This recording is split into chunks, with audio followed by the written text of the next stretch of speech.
You know what, Suckamaniac? My New Year's resolution is to take your guitar playing out of that single-wide dump you call a home and move you into a palatial double-wide trailer of shred with licks like this.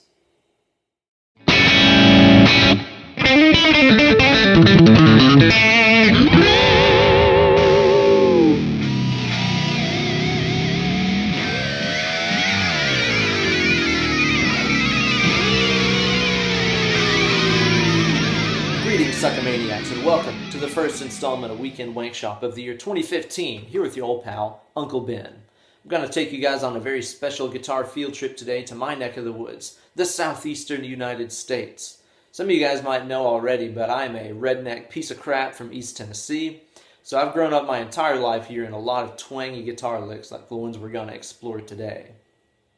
Now, I'm by no means a country music guy, but it's never a bad idea to have a couple of licks like this under your belt, just in case you find yourself in a life-or-death hootenanny or jamboree situation, as we all do from time to time.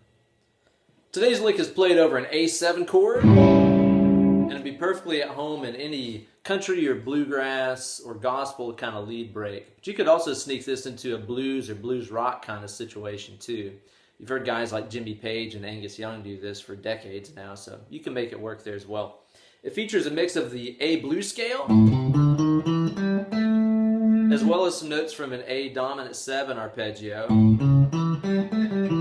So you get this weird mix of kind of minor and major sounds in the same lick. That's one of the kind of keystones of that style, I guess.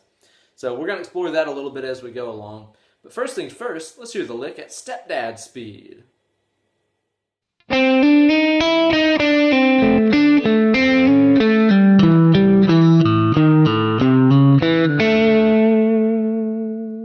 Now, before any of you YouTube comment cowboys feel like busting my chops too hard about it, I want to let you know that I know that what I'm doing here is absolute sacrilege. Playing licks like this on a Japanese guitar with humbuckers and a digital amp rig and all this kind of stuff.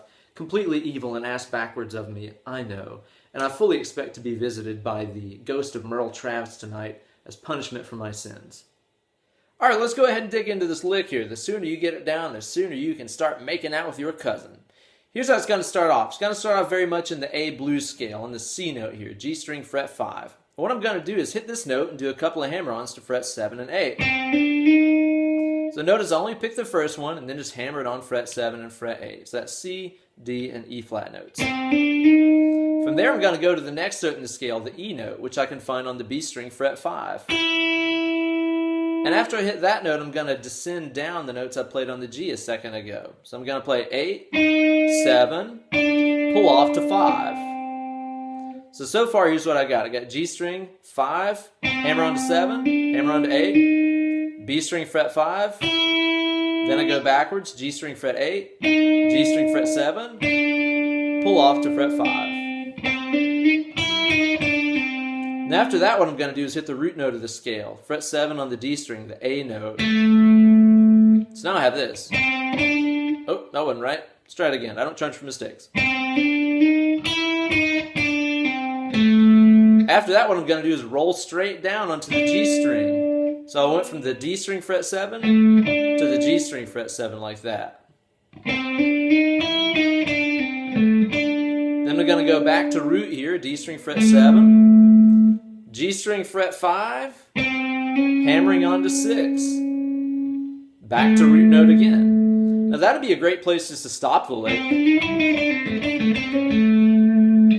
That'd be perfect to play over an A7 chord, but we'll kind of elaborate it more from there. Okay, let's go over it again. G string 5, hammer on to 7, hammer on to 8, B string 5, G string 8, G string 7, pulling off to 5, D string 7, G string 7, D string 7, G string 5, hammer on to 6, D string fret 7.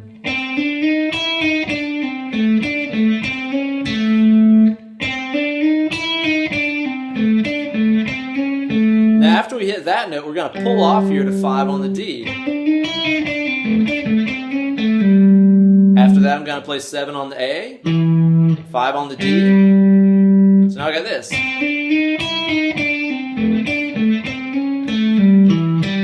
do that again a little slower.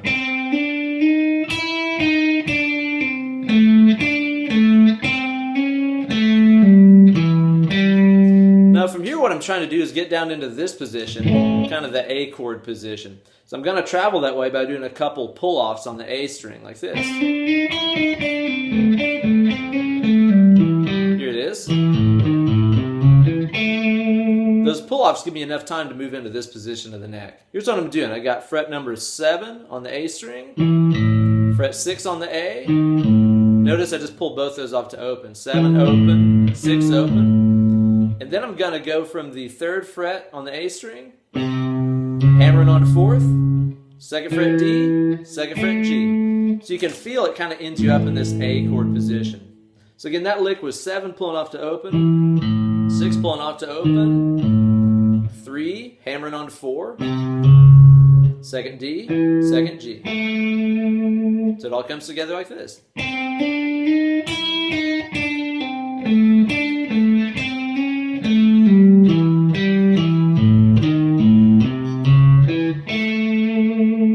One more time.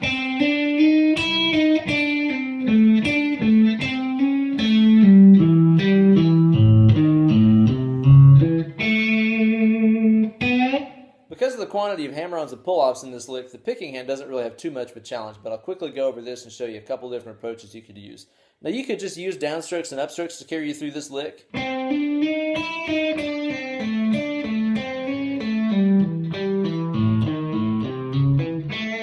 Like that, but if you want to be a real piece of trash about it, what you're going to want to do is to use that middle finger to grab a couple of notes and hybrid pick some of this stuff.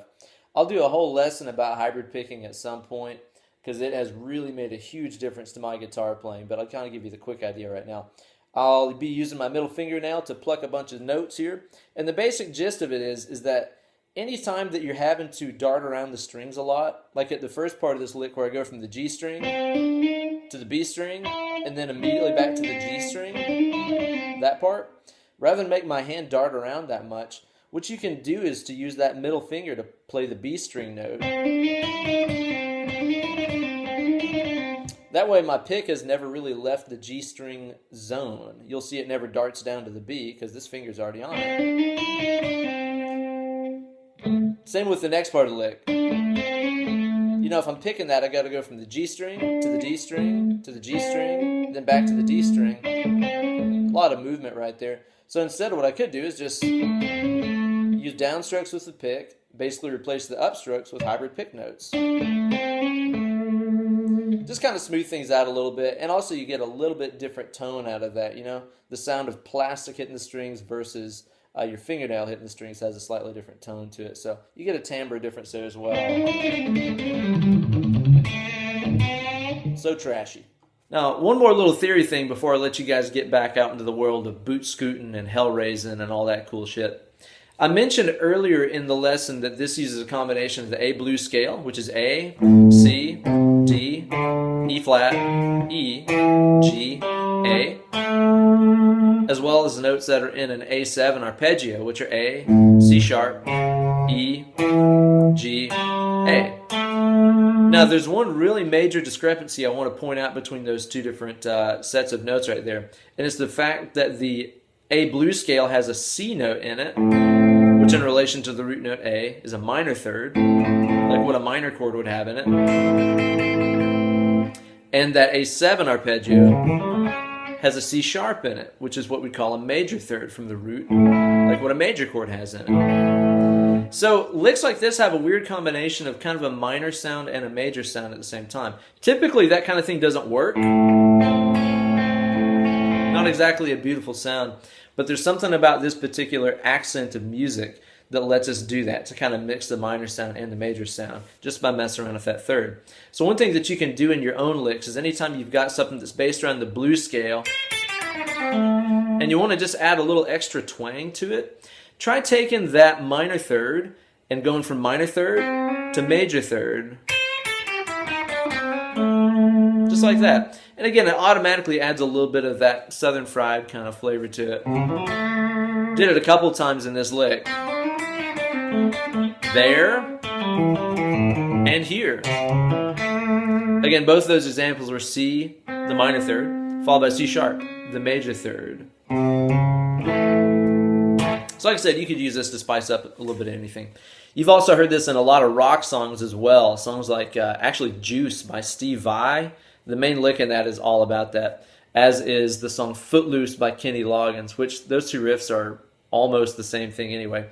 But listen to either of those and you'll hear a lot of that going from minor third to major third, that kind of... that sound right there. It gives you a little bit of that twang. So spice up your licks, try that stuff out. So there you have it, Suckamaniacs, a new year and a new lick that's hotter than a trailer park meth lab exploding in your face. Please like the video and subscribe to my channel. Thank you guys again so much for watching. Be sure to follow me on Instagram and Twitter at BenEllerGuitars.